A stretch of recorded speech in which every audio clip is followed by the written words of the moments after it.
And welcome back to the channel. My name is Alexis Blake. I am a trans woman and I share my life stories and opinions on social media. Okay, been a month.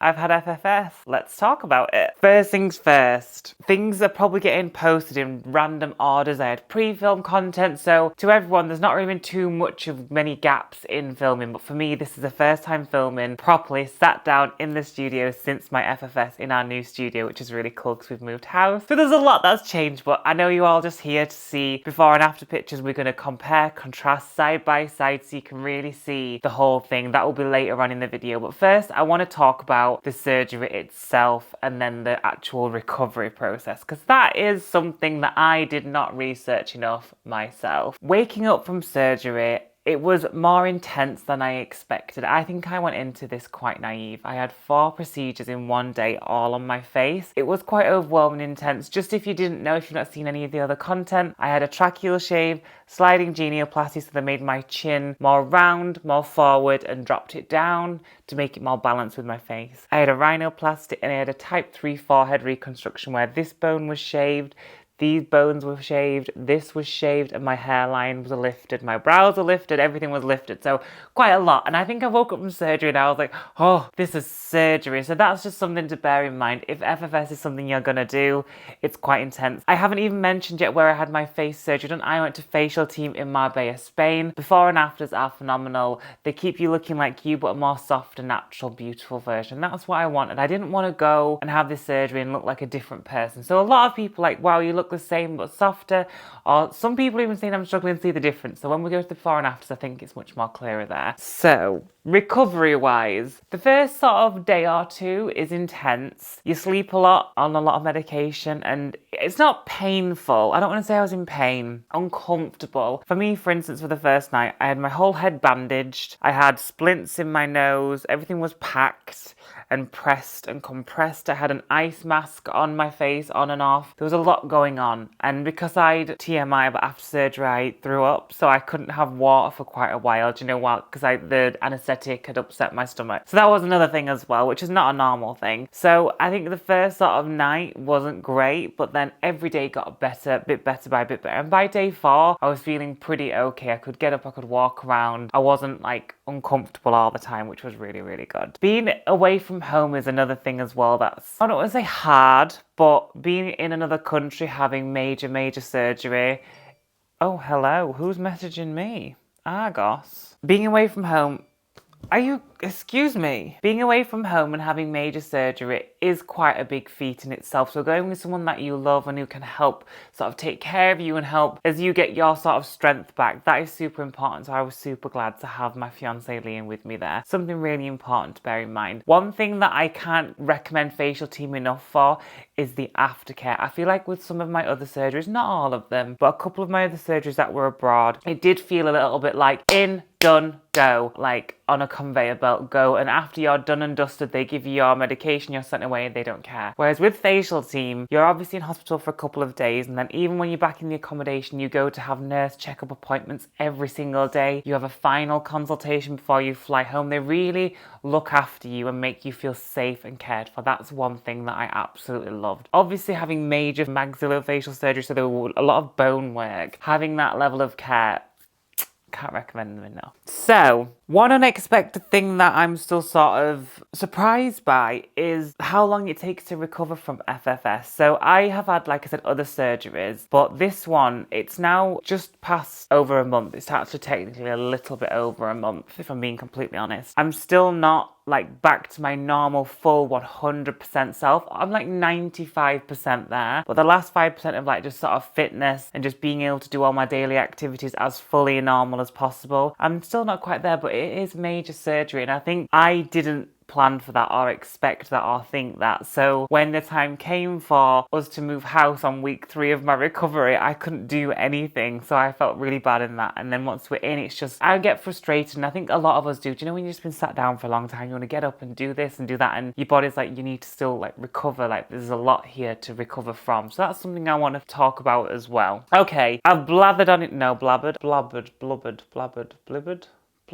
Yeah, I blabbered on. Let's look at some before and afters and where we are. So one thing I do want to say just before I show you the before and afters, I'm still a little bit swollen. Swelling can take at least a good 6 months to fully go down. And when you look at the before and afters, you will see my chin and my jaw and underneath my chin is still very, very swollen. We're still not there yet, but a lot of the other swelling has reduced dramatically over the last couple of weeks. Okay, let's dig into it. Surgery number 1, the tracheal shave. I mean, the photo says everything. Like, when I used to have my Adam's apple, my bigger Adam's apple, because everyone has the cartilage here, even men and women have the cartilage there. It's just that biological men, when puberty happens, the testosterone thickens the vocal cords, which thickens this here, which causes the Adam's apple to be bigger and protrude more. Everyone still has that there though. Obviously they've just shaved it down to a safe level, but to look at that picture, be able to fully, I was extending my neck fully back in that picture, I just took it now, and to see it basically completely flat. If I'm being pedantic and looking really closely, there's 2 slight bumps. One where the Adam's apple is, which is absolutely fine. You need to have a bump there. That's your gullet, that's where you swallow, that's where you breathe, that's normal. Even biological women, if they do that, they will have a small bump there. The second bump above that, that is where they made the incision, and that's where there is still some swelling. So I can feel where they made the incision, and it's just a little bit swollen there, and that will go down in time. But so happy, super happy. Okay, next one. Obviously, as we move up to the jawline, you can really see in this picture the swelling underneath my chin. That's just from the anaesthetic and surgery, and it will go in time. So my chin, sliding genioplasty. I had what was called a receded chin. This wasn't a surgery to make me more passable, feminine. This was a beautification surgery, this one. Just this specific surgery I'm talking about. Because having a chin that's small, a bit too short and set back isn't necessarily a masculine thing. It's just not what we would class as stereotypically beautiful thing, if that makes sense. Bear with me. So, if we look at my chin, if you look where my bottom lip finishes, my chin has moved forward ever so slightly. The swelling in this picture is making it hard to see. It's really hard seeing this picture as well, but the squareness of my chin was really softened and made more of a like a scoopity scoop. I think we have some bone pictures, CTI scans, where you can really see that more as well. And in video 2, the surgeon goes through all of that. So if you want to watch like the more bony, interesting, like actual before and after of my skull, really cool, interesting, that's in video 2, just to let you know. Anyway, that's the chin, but still quite a bit of swelling. So the final results aren't in yet on the chin, but I am very, very happy with how it's balanced out my face. Moving up my face, we're going to my nose. This is what I've had the most compliments and comments on since surgery, is my nose, 100%. Everyone loves it, and I love it as well. I absolutely love it. Facialteam, this nose, oh, you just knocked it out of the park, this one. I mean, I don't want to sound big-headed because I'm talking about my own face, but their work is beautiful. So from my initial consultation, the nose that was planned was quite straight. It was obviously reducing that bump that I had that we can see in this before and after picture. It was making the tip smaller and lifted. But when I had my final consultation, I just wanted to ensure that I wanted a tiny bit more of like a little like ski, I don't want to say ski slope, but like a small curve, and they absolutely achieved everything that I envisioned, imagined and pictured. It is phenomenal and perfect. I think there's still quite a bit of swelling on my nose, so it will go down even more over a bit more time. So moving up the face, this is where things get like, it's really hard to say and see what's happened, but a lot's happened around the eyes and forehead area, and it's made an incredible difference. This was the difference that I noticed straight away. So my forehead's completely different. A typical male forehead, on a diagonal out more, the brow bone is bigger and more bulky. So you have a brow ridge, a bump, let's say, which then means the eyes are set further back. So you have this brow bone that hangs over the eye socket, which creates shadow all around. And you can really see it in this picture. So if we look at the before picture, can you see all of that shadow underneath my eyebrow? And also how the skin on my eyelid, just above my eyelid, is sort of coming over my eyelid and almost touching my lashes. If we then jump over to the other side, you can really see how bright and light my eye now is, because it's been moved backwards, the brow bone, it's been shaved down, let's say. Then the light hits my eyes more, and also because when they've reattached everything, kind of gross, I know, sorry. When they've reattached everything, they've pulled it tighter back, it's given me a brow lift, which has created more space on my eyelids, so my eyelids are bigger, my eyes are wider, and my eyes are brighter. That was a lot of descriptive words in a very short space of time. So the bump, obviously we can see completely, it's smoothed out. My forehead is now very flat, very smooth, and it's almost creating an S shape from the top here. It comes forward and creates an S with the nose, which is much more feminine, let's say, than the picture before. I think this picture sums up perfectly why I wanted FFS, because when I talk from here, just put my phone down for a sec. When I talk here, obviously with my full glam on, all the studio light, the before and after seems quite minimal, quite soft, quite subtle. But it's when you see the side by side of my profile, you can really see the dramatic effects, let's say, that FFS has had. So when I film videos, I used to hate doing this because it meant that I was showing the part of my face that was insecure. I never used to have my hair behind here. Even if I had my hair up, I would always have a little piece of hair just down, just because I felt like it could mask the brow bone. And that, to not have that now is amazing. I went out the other day with slick backed hair and I felt fine. I've been out without makeup on. I didn't get stared at. It was wild, like very new experience. Because obviously with makeup on, I blend in quite well like before, but without makeup, people would clock me, and that's changed now. So it's really cool. And then the front view of my face, I think there's still quite a bit of swelling here, there and everywhere, like on here, nose, chin, like I said. You can see the results, but the results will only get better. And that's what I've been told by other trans people. Like when I've put TikToks out and YouTube shorts and Instagram reels out, a lot of trans people who've had FFS have said, just wait, it gets better and better with time, which is really lovely to hear. But I'm already so happy with I feel like I've just smiled the whole video. And that's another thing people say, like since I've been posting TikTok, since my surgery, everyone's like, you're smiling, you're brighter and happier. This surgery was always just for me. It was never to make other people around me happy or to make people feel more comfortable with me or anything like that. It was always just for me, and I think it's achieved exactly what I've wanted it to. Anyway, sorry, I digress. You can kind of see more, well, you can see more here, what the chin has done and how it's changed. So can we see how it's a little bit longer? It's dropped down, it's been stretched down ever so slightly because my chin was quite short and little before. Obviously it's more forward, but you can't really see that too much. All we can tell by that is I don't have a big shadow under my lip. So on the before picture, I have a big shadow, and that's gone because my chin has moved forward. The squareness of the chin, that has been really softened into more of like a, I don't know what word to use, like a scoop, a curve. So that is that. That's the chin, but I do have some swelling here in the jowl area, which is kind of causing a little bit of, I don't want to say drooping, but I just know that's not my jawline. Because with the siding genioplasty, it doesn't just cover here, it covers quite a big portion. Obviously, it doesn't cover this part of the jaw, but it covers quite a big part, which was a surprise to me. I didn't know that. My nose looks straighter.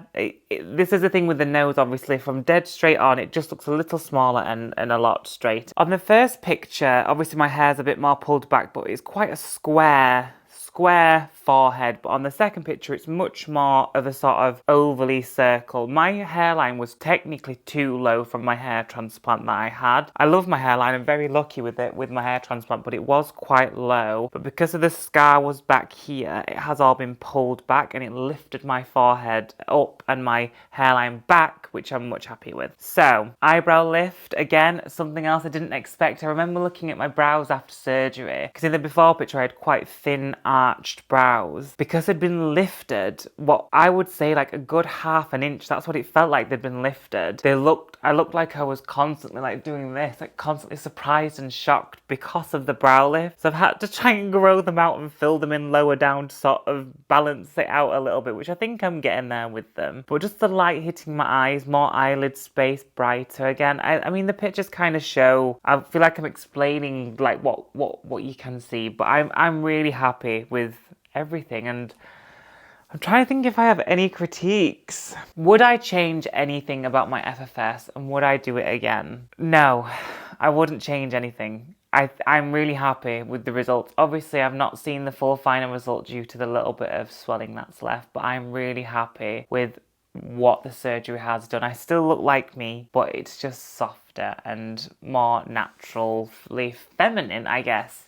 Even with the CT scan, like Liam said, wow, it literally looks like you've gone from a male skull to a female skull, and that is exactly what FFS does realistically. I'm really, really happy, so that's one thing I want to put out there. Would I do it again? Yes, but the recovery it's recovery. You're recovering from surgery, so just make sure you bear that in mind if FFS is something you want to do. I would 1,000,000% recommend Facialteam, hand on heart. Heart's on this side, but I have a microphone there. Hand on heart, I would recommend Facialteam. The team are lovely, the surgeons are amazing, they really look after you, and their before and afters are amazing. One final thing I want to say is final chapter of my transition is coming close now. I don't know when it'll end or what will be the final ending of my transition, but I feel like I'm almost there, or if not, I'm nearly there. I don't know, does it ever end? Who knows? But this was a huge part of my transition for me. It's the surgery I wanted from the start, and I'm so happy. Anyway, I have talked and talked at you for so long, so if you are still here, thank you so much. If you have any questions, please comment them below. I always look through and I'll answer as many as I can. I will have lots and lots of videos on my FFS, on Facialteam. There'll be a whole playlist, I would imagine, at some point somewhere on my channel. But yeah, I hope this helps anyone considering FFS. I can't recommend it enough. If it's something that you want and can afford and would like, I would go for it. It's changed the game for me. Anyway, that's me done.